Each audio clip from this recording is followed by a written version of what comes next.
Welcome back to App Stories. We're here today and sponsored by Pillow, Collide, and Memberful. I'm John Voorhees, and with me is Federico Viticci. Hey, Federico. Hello, John. How are you? Doing all right. It's Friday as we record this, and I'm feeling pretty good. I feel like I came out of Thanksgiving. I got a lot of rest. I had some fun, saw some family, and feeling kind of energized about the rest of the year and on into 2023. How about you? Yeah. Well, I didn't celebrate Thanksgiving. Still, You celebrate not having to work that day as much as normal, probably. No. I still took it relatively easy. But Sylvia had to work, and I had to drive around a bunch.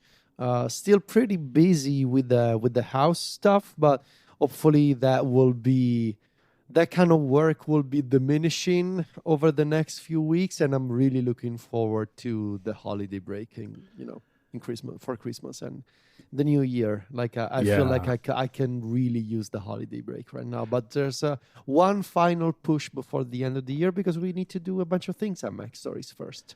We have a lot going on. I think in the house busyness realm, I actually caught up and passed you, and I'm pretty close to done with a lot of the stuff that I've been doing. But I look forward to you being done too, because I know how good it feels once you finally get there. But we do have other stuff going on before the end of the year, and one of those things is Mac Story Selects, which are coming up pretty soon. We're in the process of ordering the awards. We've picked the winners. We will have a post later in December all about that, so stay tuned for that.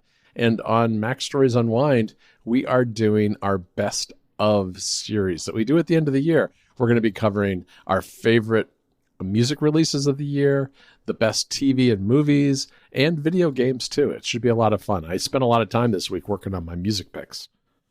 Yeah, me too. That's going to be a lot of fun. So you had an idea for today's show here on App Stories. Can you describe the idea?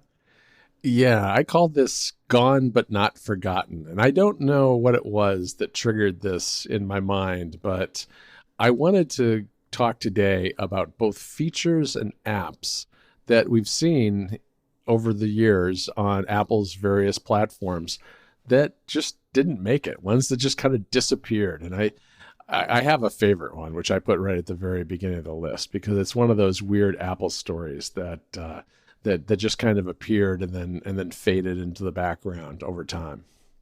Yeah, there's a bunch of these. For context, I should explain that we are going to be talking about standalone apps as well as specific features, I think. Yes. That disappeared or just never shipped, or maybe some of them were just in a beta and then they never actually came out for the public.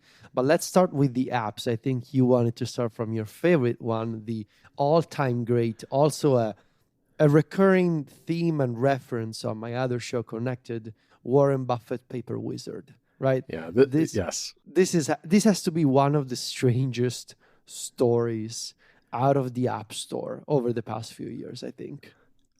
Yeah, Apple has not made many games over the years, and Warren Buffett Papered Wizard was a game that they presented to Warren Buffett, who happens to be a big investor in Apple. I'm not sure where he stands in terms of, what percentage of the Apple stock he owns today, but Berkshire Hathaway, his company, owned a big chunk of Apple stock. And I suppose, I think that this game probably was one of those things where Tim Cook was fairly new still as CEO of Apple.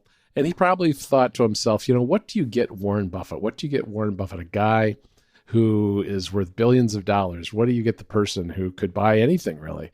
You get him his own game on the App Store. That's what you get him, because you can't just buy that. So they made a Warren Buffett Paper Wizard game, right? They did, and it was basically it wasn't even a great game. It was like a cartoonish, sort of 3D version of Paperboy, the old, Yes. video game from the 80s or something. I think, yeah. And I guess the idea is that Warren, at least the way that I interpreted it, was Warren Buffett as a kid used to be a paper delivery boy. Yes. So you're playing Warren Buffett in his youth, delivering the paper each morning. But it wasn't like the most original game ever. It was just, a modern version of Paperboy starring Warren Buffett, but you never actually see Warren Buffett in the game because it's from like a first-person perspective. You just see him in the logo, and he looks like a memoji, Warren Buffett. And then the game, just a few months after that, it was pulled from the App Store. Like, it was on the App Store in the US for a few months, and then it disappeared. Never to be spoken of again. This, I think you could call this genre, Federico, first-person paper shooter is what you would call this. Yes. Right? And so it's a if I remember right, it's an FPPS. Right. It's, if I remember right, it continuously scrolled in portrait mode, and as you went, there were targets that you had to hit with the newspapers, and so you had to throw the papers and hit targets kind of near and far.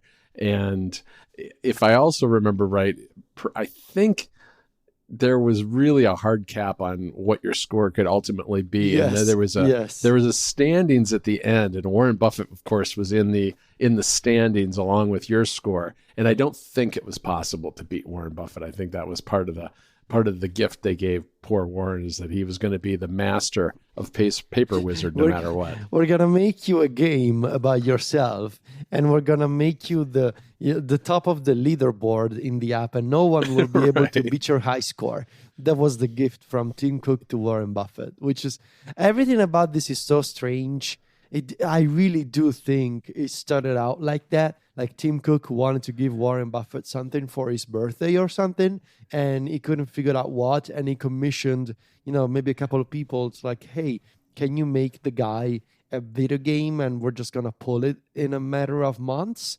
I don't know how to explain this story, but here we are talking about it. Well, I think maybe we should skip to the other game on our list, because it has, I guess, maybe a relationship to Warren Buffett Paper Wizard, in that just 2 months after Warren Buffett Paper Wizard was taken off the store, Apple brought back Texas Hold'em, which is kind of amazing. Texas Hold'em was an iPod game that you could actually play on the later generation iPods. And it has, I think it has Phil Schiller in the game. That's right. Right. And it's I looked actually the other day, it's still there on the App Store, and it's number 67 in the gambling category. So it's doing okay, I guess. It's a free to download game. And it was very strange that it came back. I mean, I guess Apple probably feels like they need to have a game on the store. And if they're going to have a game, I guess this is as good a placeholder as any. This is another story I don't understand. Why does Apple need to make a Texas Hold'em like a poker game? I know. And why did they release this just like a couple of months after Paper Wizard? Is it like that Apple can have just one game at a time on the App Store? Like, is it like but it never happened again. So it makes me think that the Paper Wizard thing was a coincidence. And this game, I suppose they really wanted to do as a throwback to the iPod days, and as a throwback to the fact that Texas Hold'em was the first iPhone game that they did all the way back in 2007. But it looks so weird today. It really does. With the combination of 3D graphics and real people as like photos. It's so strange looking. When they brought it back, they did update some of the graphics, because by the time they brought it back, the resolution of the iPhone was a lot greater than it was in 2007.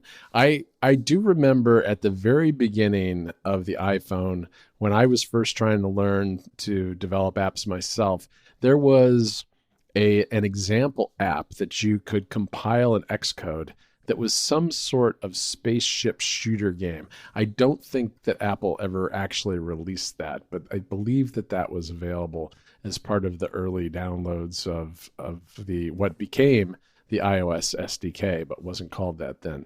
And those iPod games, for anybody who doesn't know, I mean, I don't remember which model it started with. Stephen Hackett could probably tell us, but I think maybe it was the iPhone with video There was a Sonic the Hedgehog The game. iPod with video.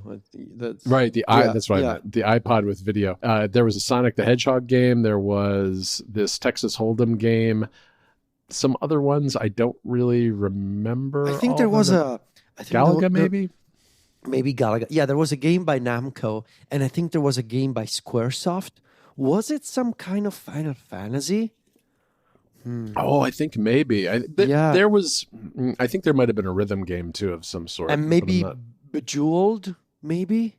Yeah, something like that. There were a handful. There were maybe a dozen total before that was no longer a thing. I've actually got an iPod with some games on it lying around somewhere in storage. Of course you do. Of course you do. This episode of App Stories is brought to you by Pillow.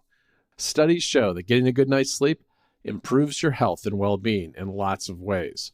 Pillow is a simple app that can help you become more aware of your sleep patterns and make informed decisions that improve your sleep quality. All you have to do is wear your Apple Watch to bed.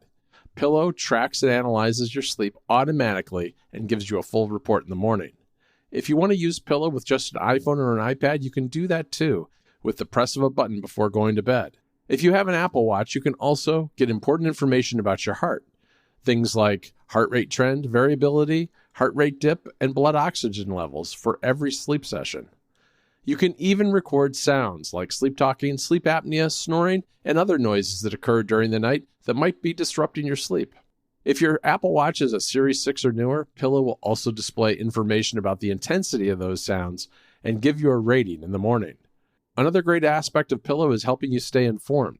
Pillow comes with a dedicated section where you can discover trends, get personalized insights, sleep tips, and compare your sleep patterns with metrics like your weight, steps, caffeine consumption, and other things. Or listen to something throughout the night, because Pillow comes with an expanding collection of sleep aid sounds, guided meditations, bedtime stories, and music produced just for sleep. If you have a chance to take a nap during the day, to boost your creativity and overall well-being, you can do that too with Pillow's Power Nap mode. Pillow can wake you up at the lightest possible sleep stage using your Apple Watch, iPhone, or iPad with its smart alarm feature. Last but not least, Pillow is privacy-minded. All of your sleep and audio data is encrypted and stored on device and in your iCloud storage account using end-to-end encryption. You don't need to register or create an account to use Pillow either. You can use it totally anonymously, and it doesn't collect or send your personal data anywhere else. Pillow is free to download from the App Store and comes with a set of great features that you can use for free every day. If you'd like to use Pillow's premium features, there's also an option for a free 7-day trial. Just visit pillow.app to get started today. Again, that URL is pillow.app. Our thanks to Pillow for their support of the show. I want to talk about one of my favorite apps from Apple over the years. And I'm actually kind of bummed that this app was discontinued, although it doesn't surprise me. Well, there's this and another one that bums me out. Cards. The Apple Cards app to make cards and postcards and greeting cards for holidays and things. Like holiday cards and greeting cards and birthday cards. And it was so this was introduced all the way back in 2011 with the iPhone 4S, and it allowed you to design these greeting cards. You had like 20 or 21 templates or something like that, and you could do the design yourself. So you would choose the text, the fonts. You could put in photos. You could design on your iPhone and iPod Touch. It was iPhone only. There was no iPad version of this. And then you could pick the contacts from the built-in address book and have the card delivered. I think it was US only. I don't think I was ever able to take advantage of this in Italy. And basically, you would be charged. Oh gosh, I don't remember how much it was. Like $3 or $5 or something like that. I think it was more like $5 or something like that, but it wasn't super expensive. But it. And it's another of those instances of it was pretty well designed. It was actually nice. The skeuomorphic design really worked for this one, But why? Why did Apple feel the need to make I guess it was like they had a deal with one of these companies that actually printed the cards, Right. and they had a revenue sharing type model going on. But in hindsight, it's very strange that this was like an official Apple product from the App Store. Yeah, it is a little weird on the iPhone, but I do think it kind of probably, and more so in 2011 than today, fit with iPhoto and the fact that you could make photo books and calendars and things like that in iPhoto. And back then, although Apple wasn't technically the one doing the printing of those books, it was a third party, they had the same functionality built into iPhoto. And so this was an extension of that in the sense that you could create the cards. I did use this once in a while. I would like grab a picture of my kids when they were little and send a birthday card to my mom or something like that. And I probably didn't do it more than a half dozen times, but I did do it. And they came out very nice. They were printed on nice quality paper with good colors and all that kind of thing. So that was kind of a nice thing to have. And I do sort of miss it. Today in photos, we don't even have the ability directly from Apple to print books or other kinds of physical media, that although there are plenty of plugins, a couple of them that I just covered on Club Mac Stories Weekly a couple of weeks ago, that you can use to do those sorts of things. And I actually do that every year for my parents, send kind of a family photos book, which I put together using one of these plugins for the Photos app. Yeah. Well, you mentioned iPhoto, so I kind of also want to cover iPhoto. This Okay. was, from back in the day, there used to be iPhoto for iOS. And this was available on, iOS was both iPhone and iPad. It was all, iPadOS did not exist. And I have actually pretty fond memories of the dedicated iPhoto app for iPhone and iPad. It allowed you to go beyond what was offered in the Photos app. The Photos app at the time was just your camera roll. It was Right. not nearly as advanced as it is today, with the ability to search by metadata, like that whole thing with the metadata, with the sharing, like all those features came later, much later. And iPhoto allowed you to organize iPhoto also existed on the Mac, right? There was no Photos app for Mac, there was iPhoto for Mac. And so the idea was, well, what if you could bring your iPhoto library from Mac OS to your iPhone and iPad? And they did that. So they kept all your albums and all your organization, but it had some novel touches in terms of design. For example, it was heavily skeuomorphic in terms of UI. And it had all these like swatches, like physical swatches of tools and instruments. Like, for example, your edit palette was like an actual collection of brushes and erasers that would appear from the bottom of the screen, sort of like as a dial like UI, and you had these photorealistic brushes and pencils and whatever. Your photo effects were this like an actual like physical swatch with all these previews of the photo effects, like warm and cool and duotone, black and white, vintage, and so forth. It was all very, very much a product of its time, in terms of, we're talking here spring 2012. So in the iOS 6 days, I believe, different time, different kind of aesthetic. This was a very much a pretty unique product. It was peak skeuomorphism for sure, with the way these brushes kind of fanned out from the bottom of the screen. I had completely forgotten that this was a thing. I actually had forgotten that iPhoto was even a thing, that it was different than what the Photos app is now. But it's interesting. Photos in Apple is a really interesting category of apps, because another app that's gone but not totally forgotten is Aperture, which was kind of the pro editing app for photos on the Mac, and it didn't survive. And at the time, people were very upset because Photos, which replaced iPhoto, just didn't do the same sort of things. Now, today, I think that gap is a lot smaller than it ever was.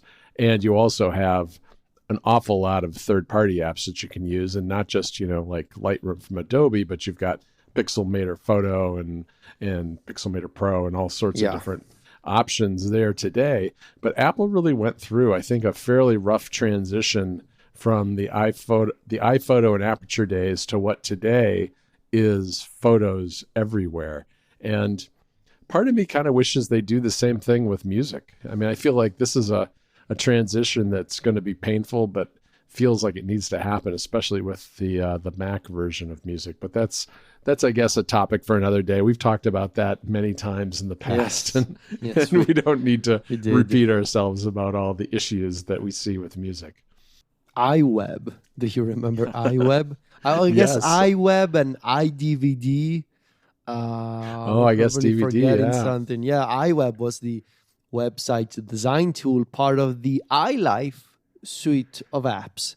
And yeah, that's very much like a Steve Jobs era, like the iLife suite of apps, using your Mac as your digital hub, that whole philosophy that never truly came to iPhone and iPad and sort of left us many years ago. iWeb never had a mobile version. It was Mac only.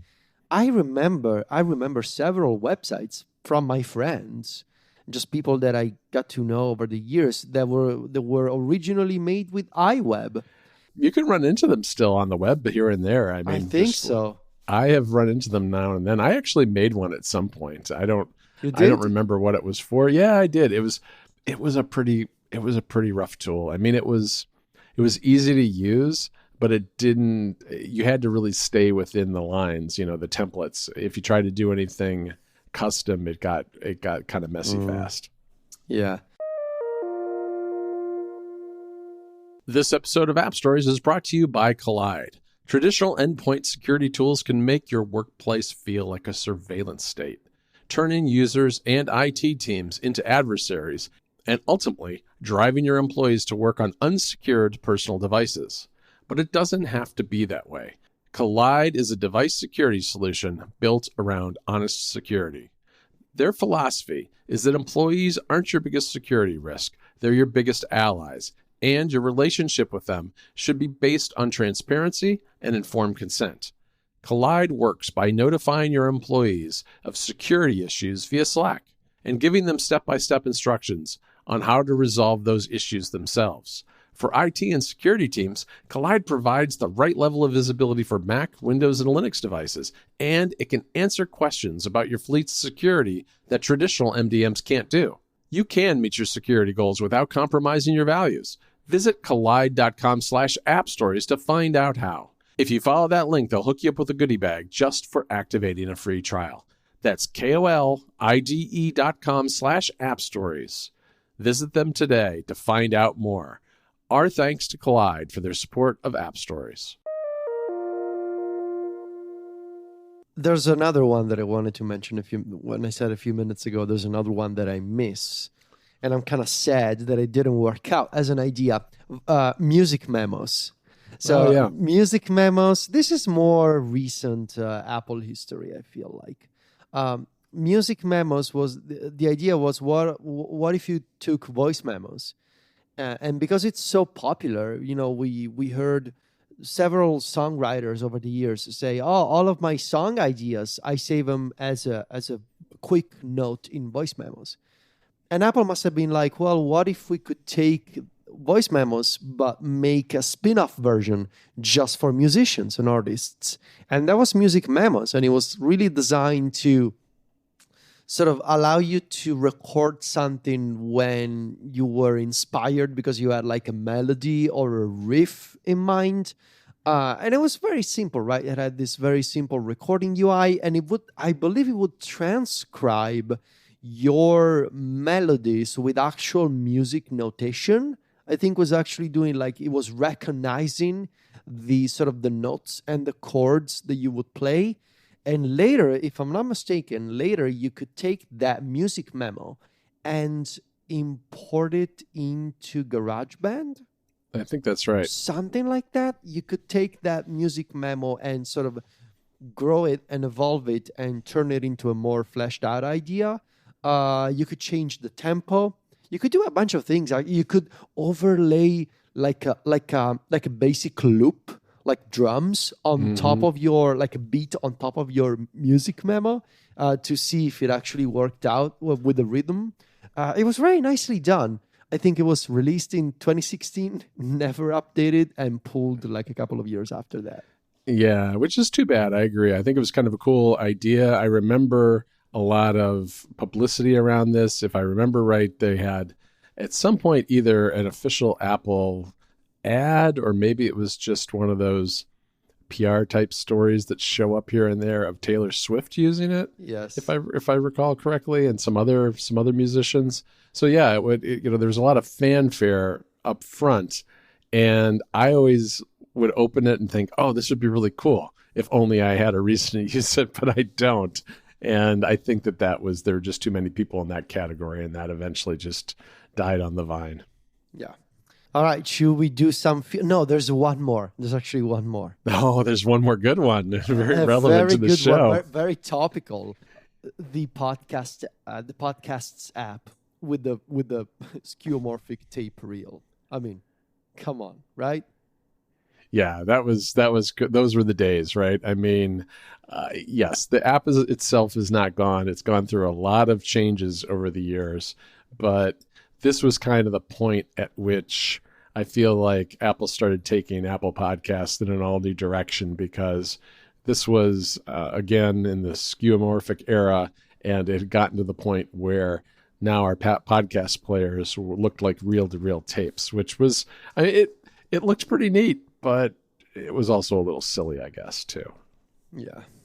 All right, Federico, let's talk about some features that have gone, because I think features are one of those things that I think fewer people will even remember than some of the apps. And the first thing that came to mind for me here was circles, which was, I guess they called them friends circles, which were on the Apple Watch, right? And this was one of the original features of the Apple Watch. You would have this circle on the watch with beautiful pictures of all your photogenic friends, and you tap on them and send them a text message or make a call. And it was around till, I'm not going to say when it disappeared. It was around for the Series 0 and Watch OS 1 for sure. Maybe it disappeared in 2 or 3, but it didn't last very long. And I think one of the main problems here is that the circles weren't really pictures of your photogenic friends usually. Instead, they were just their initials, because not many you don't necessarily have pictures of all of your friends in your contacts list. Yeah, and there was also, like, I totally agree. And there was also the problem with the similar feature from the iOS 8 days. I don't know if you remember this, John. Do you remember in iOS 8? I didn't. So it used to be in iOS 8, and my memory is pretty vague about this, whether it was like a beta feature that never shipped, or if it was only in an early version of iOS 8 and then it was pulled.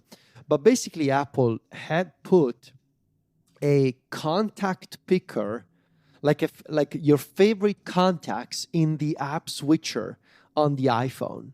So when you double-clicked the home button, you would see a row of your favorite contacts, both your favorites and your recents. It kind of looked like Instagram stories before Instagram stories. I guess before Snapchat stories were the original. This horizontal row of your contacts above the apps in the multitasking app switcher. And the idea was that you could tap on one of these profile pictures to quickly call them or send them a message. But the problem was similar with the friends on the watch, that if you didn't have pretty profile pictures for them, and this was before the days of iMessage offering to save a contact photo on your behalf, so you had to do it manually. Right. It was just ugly to look at, because you ended up with a bunch of circles with initials for people, and no profile pictures. I went back and looked. I covered this in my overview of iOS 8. I didn't cover it in my review of iOS 8 in September. So I mentioned it in June. I didn't cover it in September, and I mean, it's been 6, 7 years at this point, which leads me Yeah. to believe that they pulled this feature during the beta of iOS 8, maybe. Yeah, because it seems like the kind of thing you would have written about in the Yeah. review if, in fact, it had shipped. I think you're probably right. I didn't remember this. Yeah, that's quite a feature. All right, yeah, it is very much like circles. Yeah. Also in iOS 8, I believe, or around that time, something else I wanted to mention. Do you remember the Sure. local app store recommendation based on your location? Oh yeah, I do because they always recommended apps to track the local Buses, buses your and bank, newspapers newspapers. in bank. It was just and they were always those are always the worst apps to begin with. But I'd be sitting at work in downtown Chicago and I'd look and it'd be like, oh, here's another bus route Yeah. app. It's like, this is not useful at Yeah, all. and it was always those kinds of apps.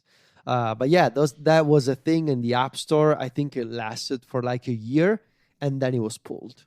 And especially for Rome, I always had the newspaper, the local news, and the bus stops. That was it. Yep, There's same here. there's a big one here that I want you to tell me about, and I wish that Steven was here because I know that he would go on for 20 minutes about this dashboard.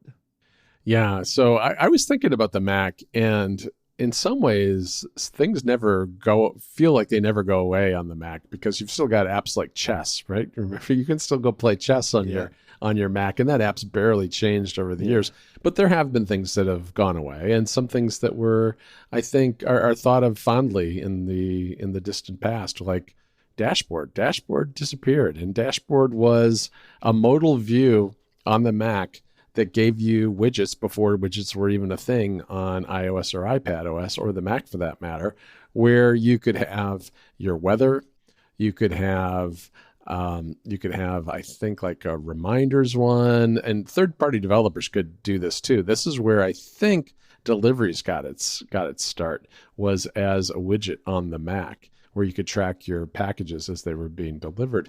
And these were all done in a very glossy, type of way it reminded me of things. Do you remember Confabulator? There's a bunch of these kind of things that existed back in that era, back in the early 2000s, I guess, where you could have these little tiny apps that would do different things and float on top of your windows. Well, Dashboard was a separate view in that it was modal, and that you went to it to go use the calculator quickly or see what the weather was before getting back to the apps that you already had open. And it got killed off. I mean, it was not that long ago that it got killed off, really. But yeah. Yeah, I always wish for Apple to reconsider their approach to widgets on the Mac, right? Oh, yeah. I really feel like I should be able to put widgets on my desktop instead of having to go to that, secluded space in the notification center, which I basically never use, and that's why I don't use widgets. There are third-party developers who make these utilities for macOS that look like widgets, but they're not just native widgets. They're custom apps with a custom UI. Like, for example, Mario Guzman's music apps, right? They kind of look like widgets, but they're not widgets. They're just apps that are styled to look like tiny desktop widgets. Whereas I really feel like, okay, if Apple thinks that Dashboard is no longer, a suitable product for macOS, that's fine.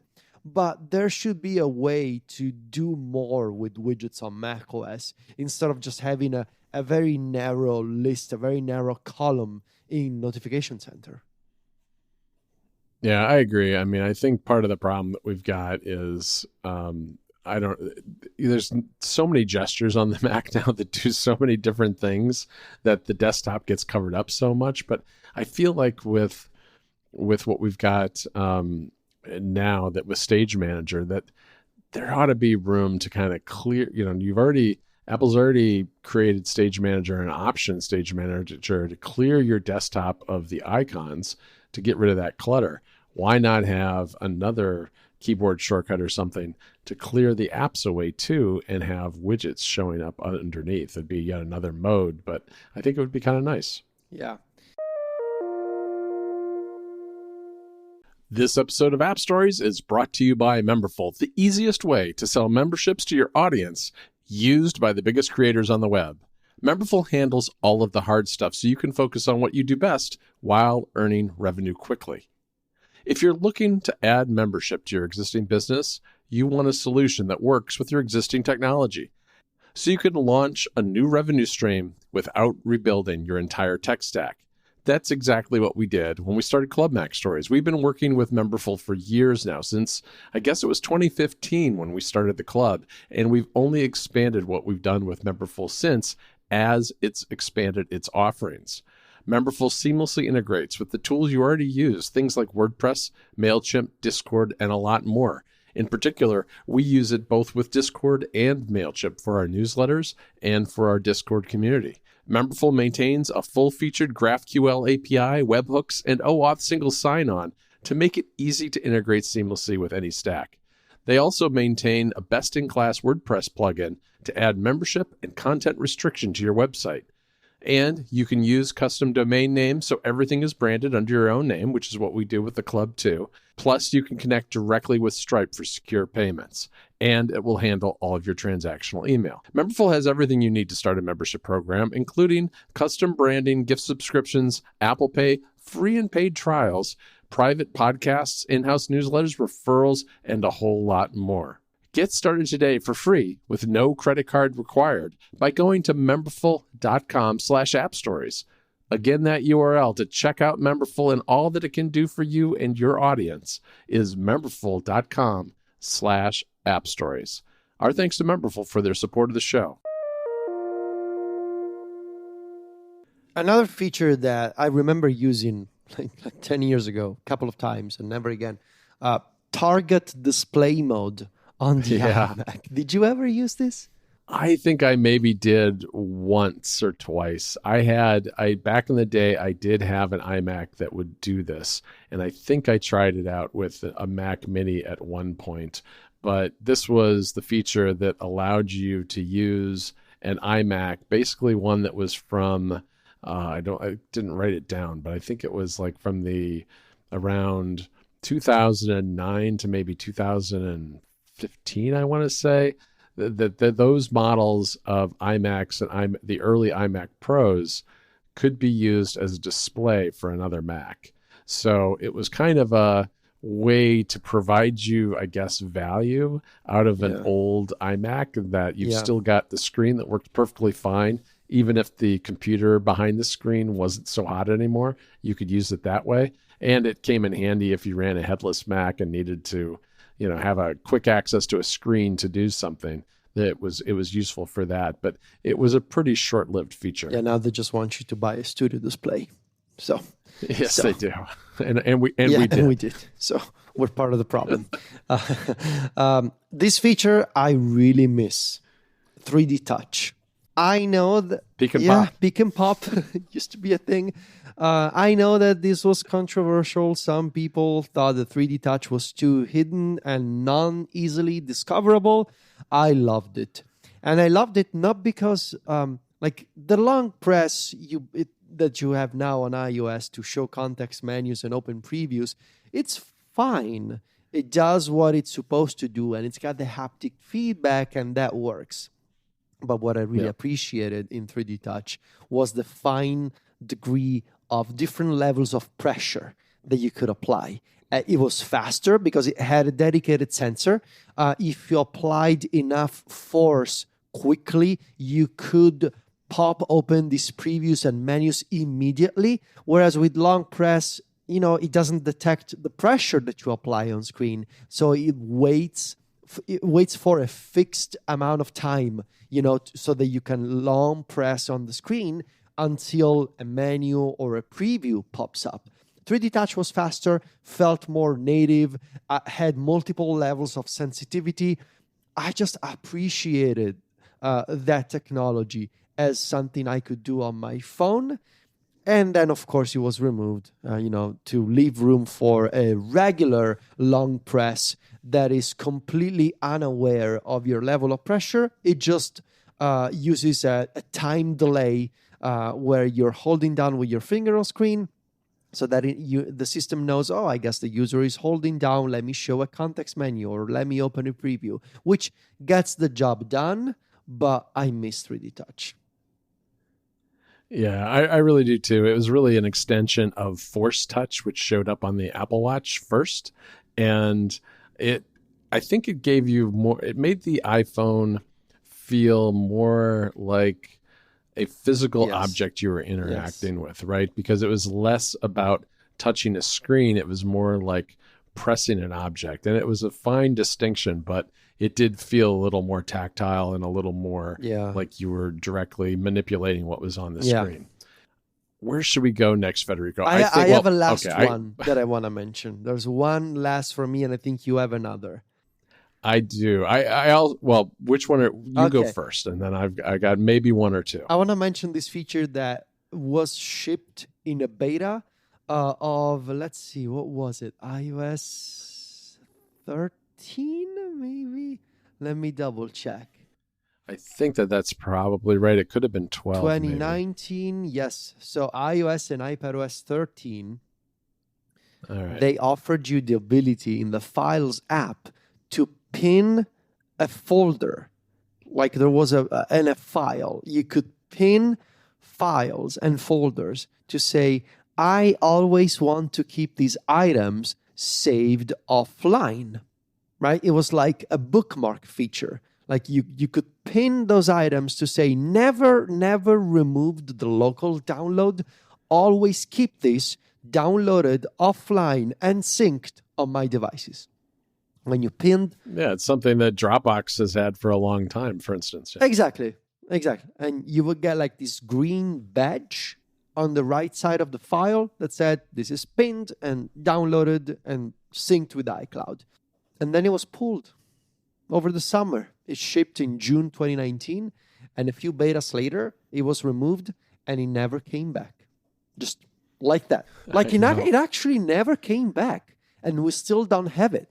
And every so often, I open the Files app, and I go to iCloud Drive, and there's a file that I downloaded like a couple of weeks ago, and then invisibly, behind the scenes, at some point, the system decided, nah, I'm going to discard this download and I'm going to let the user download it again manually on demand.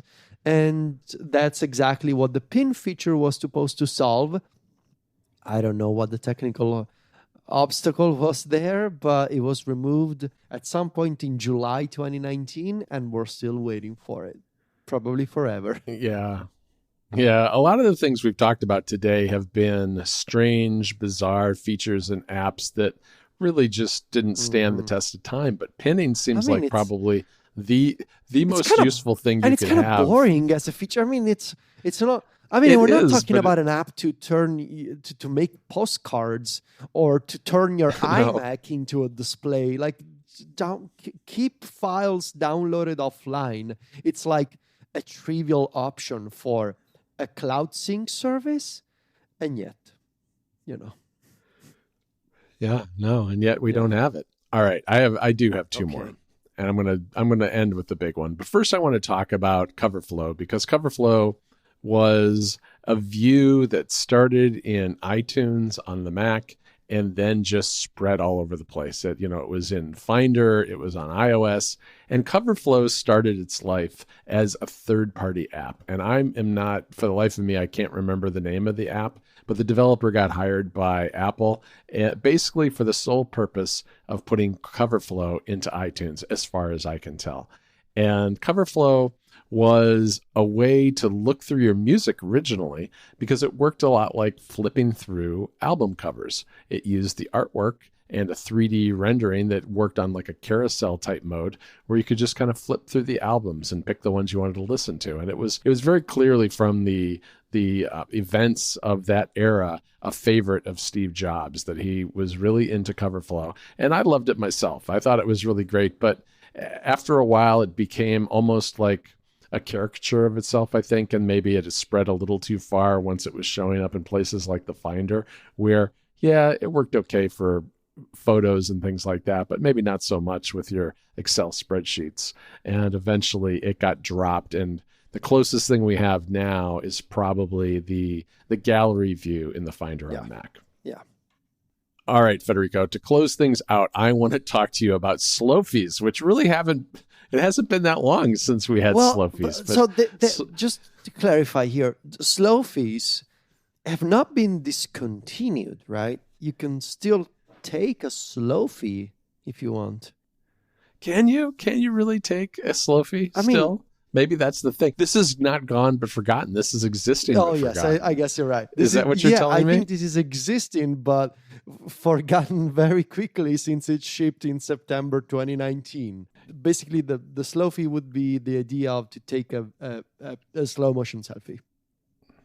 Yeah. Yes, exactly. And, I guess that was actually a term that was coined on stage by There was Apple. A commercial for it. I was going to say there was a commercial right out of the box, right when the iPhone shipped in the fall that showed people making Slofies. And I don't know about you. I've never made a Slofie. I don't know anybody who has made a Slofie or sent me a Slofie. I should send you a Slofie at some point. You should. This seems like something Steven's going to listen to this. Steven is going to do a Slofie big time, for sure. Yeah, for the record, he still sends us digital touches, which is another feature that you've probably forgotten about, but still exists on the Apple Watch. You can still send your heartbeat and draw little pictures for people. You can still do that. Well, all right. I guess I broke our theme today by bringing up Slofies, but I had to bring up Slofies because it's fair. That's really a forgotten feature. All right. Well, if there is a feature that we have forgotten to mention, a feature or an app that Apple has made that's disappeared that you really liked, let us know. Hit us up on Twitter or Mastodon or send us an email. Let us know, and we'll maybe cover a couple more down the road. I want to thank our 3 sponsors again for this episode. That's Pillow, Collide, and Memberful. You can find me and Federico over at MacStories.net. Federico is also on Twitter and Instagram where he's at Viticci. That's VITICCI. And I'm at John Voorhees. JOHNVOORHEES. Talk to you next week, Federico. Ciao, John.